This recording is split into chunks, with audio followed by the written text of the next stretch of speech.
Hi ಎಲ್ಲರಿಗೂ ನಮಸ್ಕಾರ. ನಮ್ಮ ಚಾನಲ್ಗೆ ಸ್ವಾಗತ. ನಾನು ಲಕ್ಷ್ಮಿ. ಇವತ್ತಿನ ರೆಸಿಪಿ ಬಂದು ಒತ್ತು ಶಾವಿಗೆ ಮತ್ತು ಬೆಲ್ಲಕಾಯಿನ ರಸಾಯನ ಹಾಗೆ ಚಟ್ನಿ ಪುಡಿ ಮಾಡುವ ವಿಧಾನ. ಅದಕ್ಕೂ ಮುಂಚೆ ನಮ್ಮ ಚಾನಲ್ನ ಸಬ್ಸ್ಕ್ರೈಬ್ ಮಾಡಿ, ಲೈಕ್ ಮಾಡಿ, ಶೇರ್ ಮಾಡಿ, ಕಾಮೆಂಟ್ ಮಾಡೋದನ್ನು ಮರಿಬೇಡಿ.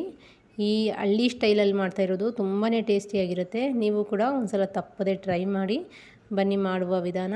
ಮೊದಲನೇದಾಗಿ ನಾವಿಲ್ಲಿ ಅರ್ಧ kg ಬೆಲ್ಲ, 100 ಗ್ರಾಮ್ ಮುಚ್ಚೆಳ್ಳು, 4 ಏಲಕ್ಕಿ, 100 ಗ್ರಾಮ್ ಕಡಲೆಬೀಜ, 100 ಗ್ರಾಮ್ ಹುರುಗಡಲೆ ಮತ್ತು 1 kg ರಾಗಿ ಹಿಟ್ಟು. ಈ ರಾಗಿ ಹಿಟ್ಟಿಗೆ ನಾವು ಯಾವುದೇ ಥರ ಅಕ್ಕಿ ಹಿಟ್ಟು ಮಿಕ್ಸ್ ಮಾಡಿಲ್ಲ.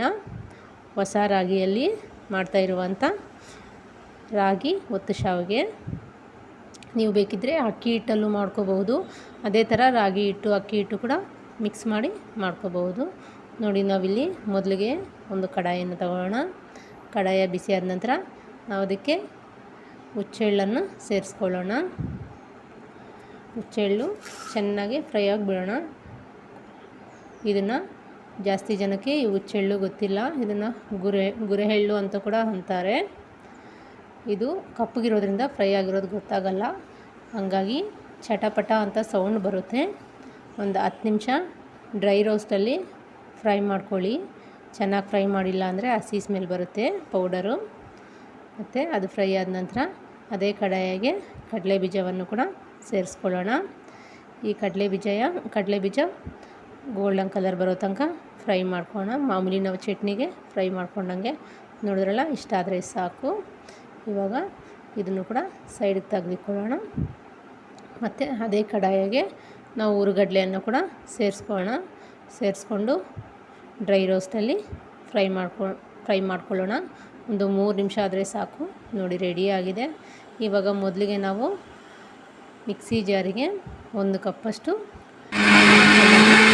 ಪೌಡರ್ ಮಾಡ್ಕೊಳ್ಳೋಣ. ನೋಡಿ, ರೆಡಿಯಾಗಿದೆ. ಇದನ್ನು ಒಂದು ಸೈಡಿಗೆ ತಗೊಳ್ಳೋಣ. ಮತ್ತು ಅದೇ ಮಿಕ್ಸಿ ಜಾರಿಗೆ ಕಡಲೆ ಬೀಜವನ್ನು ಕೂಡ ಪೌಡ್ರ್ ಮಾಡ್ಕೊಳ್ಳೋಣ. ಸೇರಿಸ್ಕೊಂಡು ಜಾಸ್ತಿ ನುಣ್ಣಗೇನು ಬೇಡ, ಮೀಡಿಯಮ್ಮಾಗೆ ಪೌಡ್ರ್ ಮಾಡ್ಕೊಳ್ಳಿ. ನೋಡಿ, ಇಷ್ಟ ಆದರೆ ಸಾಕು. ಇವಾಗ ಅದೇ ಮಿಕ್ಸಿ ಜಾರಿಗೆ ನಾವು ಹುರುಗಡ್ಲೆಯನ್ನು ಕೂಡ ಸೇರಿಸ್ಕೊಂಡು ಪೌಡ್ರ್ ಮಾಡ್ಕೊಳ್ಳೋಣ. ನೋಡಿ, ಇವು 3 ಒಂದು ಬೌಲ್ಗೆ ಸೇರಿಸ್ಕೊಳ್ಳೋಣ. ಮೊದಲಿಗೆ ನಾವು ಹುರುಗಡ್ಲೆ, ಕಡಲೆಬೀಜ ಹಾಗೆ ಈ ಹುಚ್ಚೆಳ್ಳು ಪುಡಿಯನ್ನು ಕೂಡ ಸೇರಿಸ್ಕೊಂಡು ಚೆನ್ನಾಗಿ ಮಿಕ್ಸ್ ಮಾಡ್ಕೊಳ್ಳೋಣ. ಈ ಚಟ್ನಿ ಪುಡಿಗೆ ಯಾವುದೇ ಥರ ಉಪ್ಪು, ಖಾರ ಅಥವಾ ಬೆಲ್ಲ, ಸಕ್ಕರೆ ಏನೂ ಸೇರಿಸ್ಕೊಂಡಿಲ್ಲ. ಇಷ್ಟೇ ಈ ಚಟ್ನಿ ಪುಡಿ ಮಾಡುವುದು. ತುಂಬಾ ಈಸಿ. ಮತ್ತು ಇಲ್ಲಿ ನಾವು 1 kg ರಾಗಿ ಹಿಟ್ಟಿಗೆ ಅರ್ಧ ಲೀಟ್ರ್ ನೀರನ್ನು ತೊಗೊಂಡಿದ್ದೀವಿ. ನೀರು ಕುದಿ ಬಂದಿದ ನಂತರ ಸ್ವಲ್ಪ ಹಿಟ್ಟನ್ನು ಸೇರಿಸ್ಕೊಂಡಿದ್ದೀವಿ. ಚೆನ್ನಾಗಿ ಕುದಿಯೋ ಟೈಮಲ್ಲಿ ನಾವು ರಾಗಿ ಮುದ್ದೆಗೆ ಎಷ್ಟು ಹಿಟ್ಟು ಸೇರಿಸ್ಕೊಳ್ತೀವೋ ಅದೇ ಥರ ನೋಡಿ ಹಿಟ್ಟು ಸೇರಿಸ್ಕೊಳ್ತಾ ಇದ್ದೀವಿ. ಇಲ್ಲಿ ನಮಗೆ ಸ್ವಲ್ಪ ಹಿಟ್ಟು ಕಮ್ಮಿ ಆಗಿದೆ. ನೋಡಿ, ಇನ್ನು ಸ್ವಲ್ಪ ಹಿಟ್ಟು ಸೇರಿಸ್ಕೊಳ್ಳೋಣ. ಒಂದೇ ಸಲ ಹಿಟ್ಟು ಜಾಸ್ತಿ ಹಾಕ್ಕೊಳ್ಳೋಕೆ ಹೋಗಬೇಡಿ, ಹಾಗಂತ ಕಮ್ಮಿನೂ ಹಾಕ್ಕೊಳ್ಳೋಕೆ ಹೋಗಬೇಡಿ. ಜಾಸ್ತಿ ಹಾಕ್ಕೊಂಬಿಟ್ರೆ ತುಂಬಾ ಗಟ್ಟಿಯಾಗಿಬಿಡುತ್ತೆ. ನೋಡಿದ್ರಲ್ಲ, ಇಷ್ಟ ಆದರೆ ಸಾಕು. ಇವಾಗ ಒಂದು ಪ್ಲೇಟನ್ನು ಕ್ಲೋಸ್ ಮಾಡ್ಕೊಳ್ಳೋಣ. 5 ನಿಮಿಷದ ನಂತರ ಚೆನ್ನಾಗಿ ನಾದ್ಕೊಳ್ಳೋಣ ಮುದ್ದೆನ. ನೋಡಿದ್ರಲ್ಲ, ಮುದ್ದೆ ಥರ ರೆಡಿಯಾಗಿದೆ. ಇವಾಗ ಒತ್ತು ಶಾವಿಗೆ ಮಾಡುವ ಮಿಷಿನನ್ನು ತಗೊಳ್ಳೋಣ. ಮಿಷಿನ್ಗೆ ಸ್ವಲ್ಪ ನೀರನ್ನು ಸೇರಿಸ್ಕೊಳ್ಳೋಣ. ತ್ಯಾವ ಮಾಡ್ಕೊಳ್ಳೋಣ ಮಿಷಿನ್ನ. ನೀವು ಬೇಕಾದರೆ ತುಪ್ಪ ಅಥವಾ ಎಣ್ಣೆಯನ್ನು ಕೂಡ ಸವರ್ಕೋಬಹುದು. ನೋಡಿ, ಈ ಥರ ಚೆನ್ನಾಗಿ ಅದರ ಮಿಷಿನ್ ಒಳಗಡೆಗೆ ಮುದ್ದೆಯನ್ನು ಸೇರಿಸ್ಕೊಳ್ಳೋಣ. ಒತ್ತಿ ಸೇರಿಸ್ಕೋಬೇಕಾಗುತ್ತೆ. ನೋಡಿ, ಇಷ್ಟ ಆದರೆ ಸಾಕು. ಇನ್ನೂ ಸ್ವಲ್ಪ ಸೈಡಿಗೆ ತೆಗೆದಿದ್ದೀವಿ. ಇವಾಗ ಇದ್ರ ಲಿಡ್ಡನ್ನು ಕ್ಲೋಸ್ ಮಾಡೋಣ. ನೋಡಿ, ನಿಧಾನಕ್ಕೆ ತಿರುಗಿಸ್ಕೊಂಡು ಬನ್ನಿ. ಈ ಥರ ತಿರುಗಿಸ್ಕೊಂಡ್ಬಿಟ್ರೆ ಒಳಗಡೆಗೆ ಹೋಗಿ ಫಿಟ್ಟಾಗಿ ಕೂತ್ಕೊಳ್ಳುತ್ತೆ. ನಾವು ಕೆಳಗಡೆಯಿಂದ ಒಂದು ಎಣ್ಣೆ ಅಥವಾ ತುಪ್ಪ ಸೋರಿರೋ ಪ್ಲೇಟನ್ನು ತಗೊಳ್ಳೋಣ. ಅದೇನು ಸೋರಿಲ್ಲ ಅಂದರೂ ಪರವಾಗಿಲ್ಲ. ನಮಗೆ ಯಾವ ಆಕಾರದಲ್ಲಿ ಬೇಕೋ ಆ ಆಕಾರದಲ್ಲಿ, ಅಥವಾ ಚಕ್ಲಿ, ಶಾವಿಗೆ ಟೈಪಲ್ಲಿ. ನೋಡಿ, ನಾವಿಲ್ಲಿ ಚಕ್ಲಿ ಥರ ತೊಗೊಂಡಿದ್ದೀವಿ. ಮತ್ತು ಶಾವಿಗೆ ಥರ ಕೂಡ ತೊಗೋಬೋದು. ನೋಡಿ, ಈ ಥರ ಪ್ಲೇಟು ಸ್ಪ್ರೆಡ್ ಮಾಡ್ತಾ ಇರಬೇಕು. ನೋಡಿ, ಈ ಥರ ಮಾಡಿದ್ರೆ ಶಾವಿಗೆ ಥರ ಬರುತ್ತೆ. ನೋಡಿದ್ರಲ್ಲ, ಎಷ್ಟು ಚೆನ್ನಾಗಿ ಬಂದಿದೆ ಅಂತ. ಎಲ್ಲೂ ಕೂಡ ಕಟ್ಟಾಗಿಲ್ಲ. ಮುದ್ದೆ ಕೂಡ ಚೆನ್ನಾಗಿ ಆಗಿದೆ.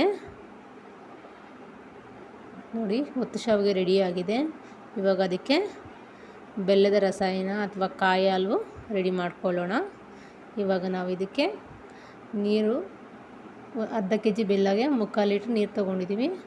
ಬೆಲ್ಲವನ್ನು ಸೇರಿಸ್ಕೊಂಡಿದ್ದ ನಂತರ ಚೆನ್ನಾಗಿ ಮಿಕ್ಸ್ ಮಾಡ್ಕೊಳ್ಳೋಣ. ನಾವಿಲ್ಲಿ ಯಾವುದೇ ಥರ ಪಾಕವನ್ನು ತೆಗಿತಾ ಇಲ್ಲ. ನೋಡಿ ಇವಾಗ ಬೆಲ್ಲ ಮೆಲ್ಟ್ ಆಗ್ತಾ ಇದೆ. ಈ ಗ್ಯಾಪಲ್ಲಿ ನಾವು ಏಲಕ್ಕಿಯನ್ನು ಕೂಡ ಸೇರಿಸ್ಕೊಳ್ಳೋಣ. ನೋಡಿ ಚೆನ್ನಾಗಿ ಕುದಿ ಬಂದಿದೆ, ಬೆಲ್ಲ ಎಲ್ಲ ಮೆಲ್ಟ್ ಆಗಿದೆ. ಈ ಟೈಮಲ್ಲಿ ನಾವು ಕಾಯಿಯನ್ನು ಸೇರಿಸ್ಕೊಳ್ಳೋಣ.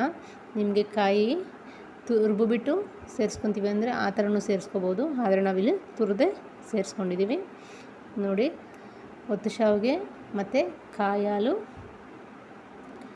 ಹಾಗೆ ಪುಡಿ, ಚಟ್ನಿ ಪುಡಿ, ಕಡಲೆ ಬೀಜ, ಹುರಿಗಡಲೆ, ಹುಚ್ಚೆಳ್ಳು ಪುಡಿಯನ್ನು ಇದ್ರ ಮೇಲೆ ಸೇರಿಸ್ಕೊಳ್ಳೋಣ.